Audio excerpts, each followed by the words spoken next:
Good morning, everyone. Happy Money Day, happy Moon Day, happy Monday. How was your weekend? I hope it was good. By the way, I had nothing planned for this weekend, and wow, that space filled up fairly quickly. I'm going to admit I took kind of a day off on Saturday. I just kicked back. I watched a little TV, played a little video games, read some books, and yeah, boy, just took it easy, kind of needed it.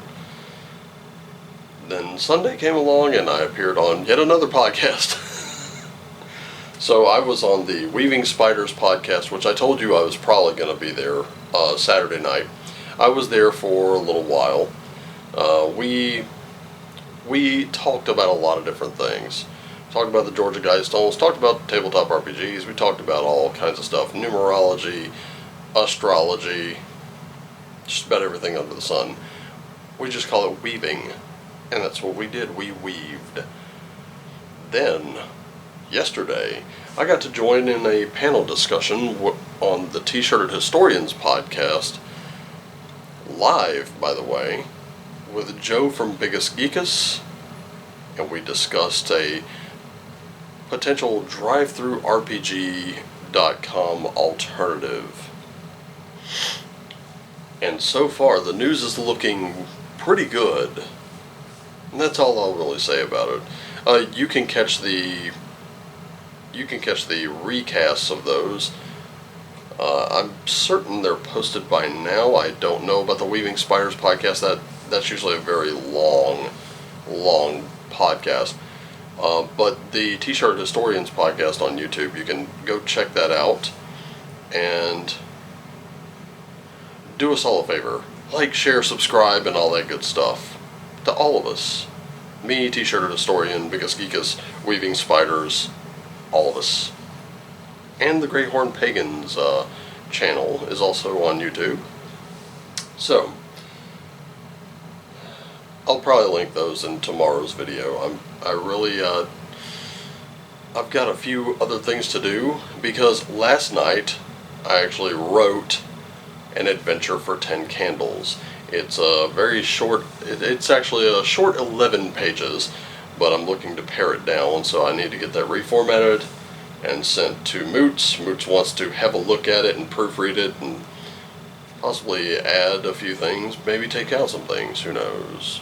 We'll see. In fact, a lot of it is optional rules, just to make it that much, more terrifying. Because 10 Candles is a game of tragic horror.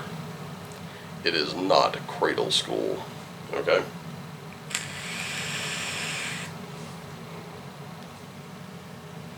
Alright, so it is Moonology Monday. That means we are doing a reading from the Moonology deck today. So we'll see about you. See about your current situation, the action you should probably take, and what a potential outcome may be. Something that came up this weekend was potential outcomes when they seem a little weird. That could be a warning sign. It could just be a sign that says, hey, the bridge is out up ahead, you need to change course. But I was headed in that direction. Yeah, well, you're going to need a detour. So, something to consider. Because these things don't always run linear. Not very well. But anyway, you, this Monday, actually before I flip this card, before I do that, I need to thank all of you. I need to thank you watching this right now, because this weekend, the views were amazing. In fact, it was like, holy crap, we're back in a big way. And after about 2 or 3 weeks of views kind of being down, This was a breath of fresh air for me, and I want to thank you for that.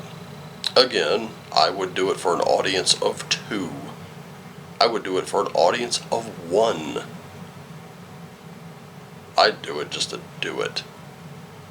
But when you guys turn out, it lets me know that you value it. And I want to thank you for that. So from the bottom of my heart, thank you so much. I really appreciate you. Alright, so, getting to you. You got a north node here. It really is time to step out of your comfort zone. Some of us have already done this. Some of us have been forced to do it. We were not willing to do that by choice. But actually doing that little difficult thing is the first step to entering that world of wonder that you're wanting to build for yourself. And there's nothing wrong with that. That does mean not expecting others to conform to your idea of the world at times. Sometimes you gotta go to them. Sometimes they gotta come to you. And if everyone involved is stepping just a little bit out of their comfort zone, well, that's the beginning to meeting in the middle and figuring it all out.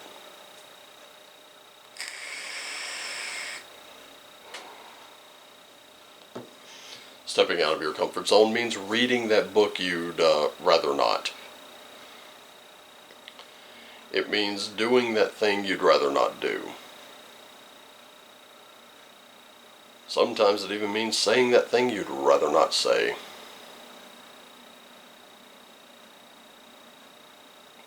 It happens. Sometimes you have to be a little brutally honest, both with yourself and others. And you can do it without being a jerk. Just takes figuring out how. So, present situation. There it is again. You know, too often we get lost in the spiritual side of things. We want to transcend this plane here, because this plane, let's face it, sometimes it sucks. And we want to get out of the suck. We want to put our minds somewhere else. But sometimes our minds need to be present in the here and now to deal with it. Our spirit needs to be here and now in order to deal with it. Our physical needs to be here and now to deal with it. Sometimes you have to deal with living in the moment. It happens. And it's alright. It's not the end of the world here. But in my new setting, written for 10 candles, it most certainly is. Although your character will never know. Anyway.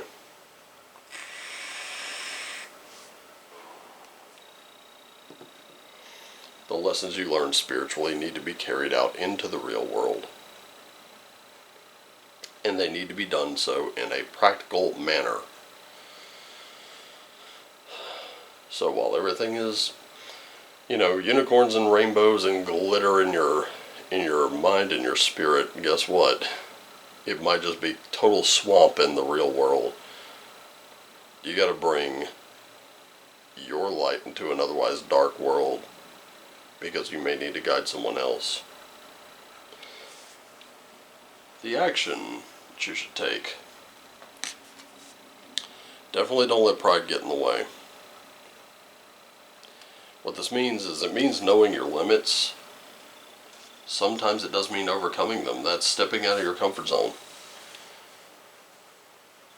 But the key thing to remember is not to let it go to your head. I can tell you right now, I can tell you stories. I can tell you stories of times I let my pride get in the way. Sometimes it worked out alright, and other times not so much. But what this is telling you is that sometimes you have to do things without the recognition, without the attention. For example, here's something I think the world around me would do well to listen to this one, but sometimes an appeal to reason does not happen. Patience. Patience is a wonderful virtue. It's a great one. It's one that by all means you absolutely need to have. Now, do you know what the difference between a virtue and a virtue signal is? A virtue signal does not require an audience. Sometimes you get absolutely no glory doing it. And that is all right. The people who virtue signal, they humble brag. I think that was once called, I think that's what it was once called. Yeah. You can pretty much count on them to be advertising this in order to appear to be a good person. But meanwhile, you, watching this right now, that is not you. You do it because you know it's right, and you do it because it will benefit not only you, but the world around you. There's a difference between patience and just constantly waiting around. But having that patience, the payoff is always going to be there.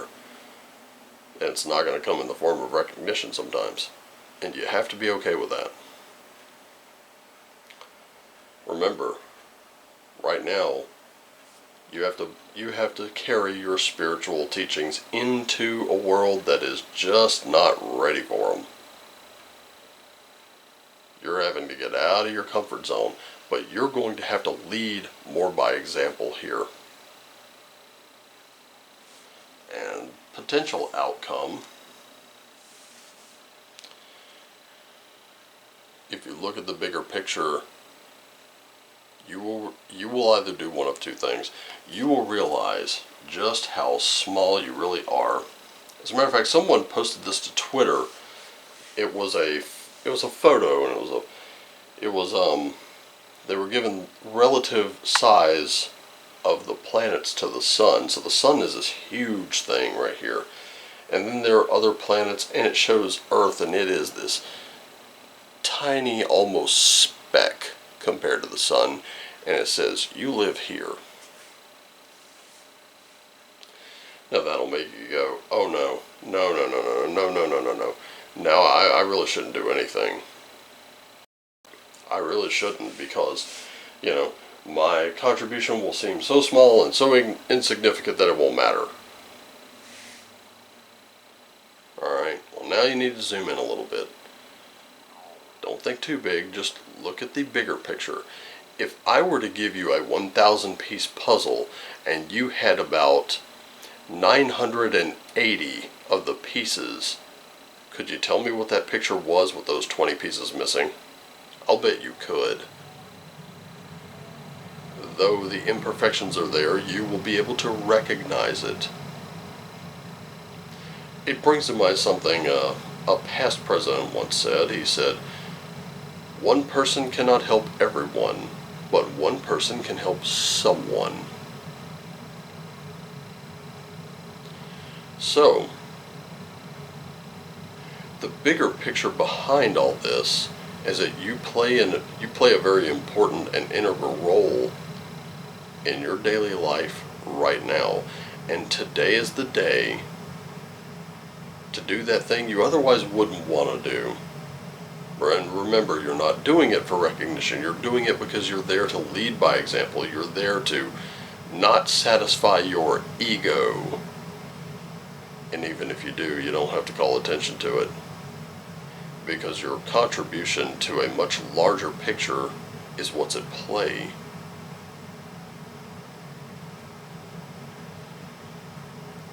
You're taking on a responsibility that most likely isn't even yours, but it matters. That's what matters most. So do that thing today. Alright, that is it for me. I'm going to go ahead and get this thing in the pipe, get it out to you, because I saw 91 of you that were very, very hungry for information such as this over the weekend. Hopefully all of you are still there, and if not, well, the ones that need it will still be there. And the ones that don't need it, who are there, will pass it along to those who do. That's how it works. And I got a few other things to do before I head out to work today, so I just want to let you know that I thank you all for being here. I love you all. Take care of yourselves and each other. Always do what lights you up, because it's always going to be very self-evident. And just remember the most important part: shine on.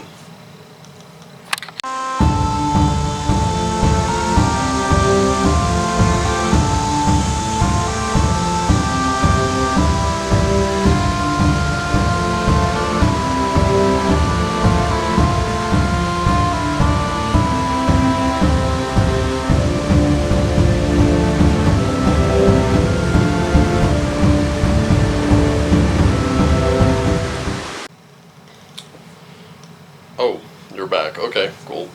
So while I'm cleaning up, I would like to tell you about something I saw. I reviewed this on Twitter. I posted the unrolled thread reader app thing to all my social media. And it was that I watched the movie The Northman, finally. I'd heard it was on Peacock. I was going to watch it there. However,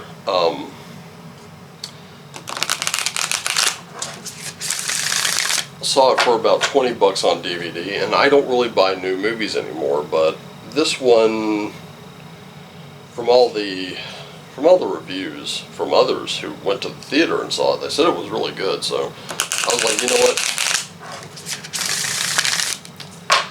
I'll gamble this $20 and I'll buy the DVD, and I did, and I put it on my Plex server and I watched it, and whoa, holy smokes, that was amazing. It really was, and very, very respectful of the culture, very true to history, and I said this without really knowing anything. There's still a lot, believe it or not, there's still a lot I haven't read yet. But I am trying to get to it little by little. And I said, just from what I heard, it seems like it seems like a bit of a retelling of Hamlet, which is one of my favorite Shakespeare plays, by the way. And someone said it really is, but it's good. And I was like, you know what, I'm not even mad at that. I can't be, because I do love Hamlet. I mean, I watched Sons of Anarchy, and that was basically Hamlet on motorcycles.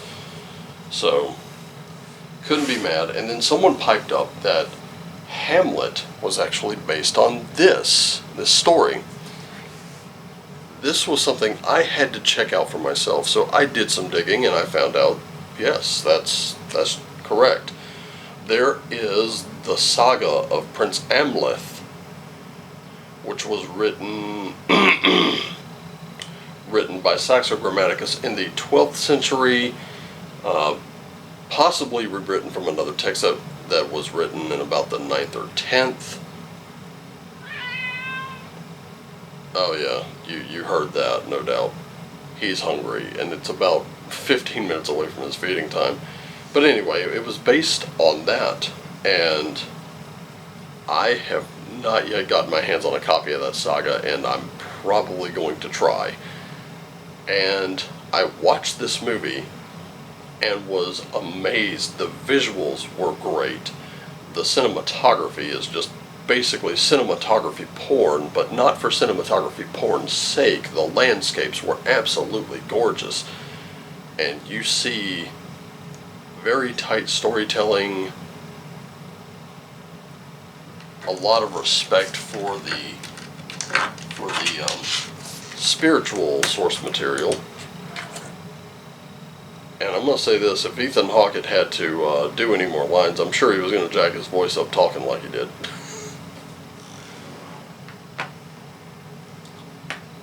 I did have one small, little, tiny, nitpicky gripe, and that was the reference to the gates of hell. In the film, Fjolnir Amleth's uncle tells him that he will meet him at the gates of hell. And Amleth responds, "At the gates of hell, I will be there." And of course, I don't know whether they went into the volcano to fight it out, or whether they were standing on the side of it to fight it out. It was dark, it was, there was lava everywhere, there's fire, and that was my nitpicky gripe. Just the one little thing. And it's because this kind of brings to mind the Christian version of hell, which the Norse version of hell, they are not the same. The Norse version of hell is a place of rest, and that is it. Now the setting, whether dark or like a beautiful day, kind of depends on, who's talking about it, who's there, who's had experience. As a matter of fact, in some stories, Odin himself rides to the very gate of hell and calls for someone to talk to them, and he's immediately chewed out that their rest was disturbed.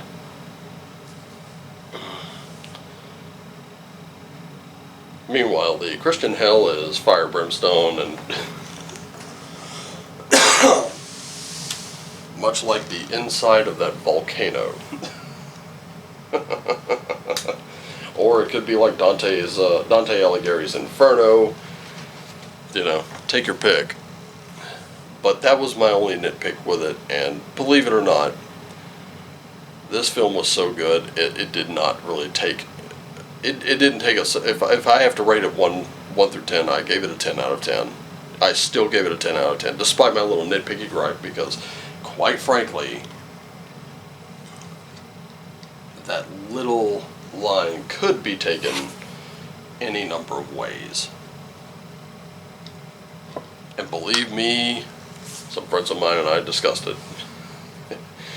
And like I said, it was just a small gripe. Nothing that took away from the overall of the movie. Good movie. I recommend you see it. And Bjork did an absolutely excellent job as the Cirrus. It's a small part, but it was super important. You don't take that scene out and still have a movie. So I have to tip my cowboy hat to Robert Eggers for his work. It was good.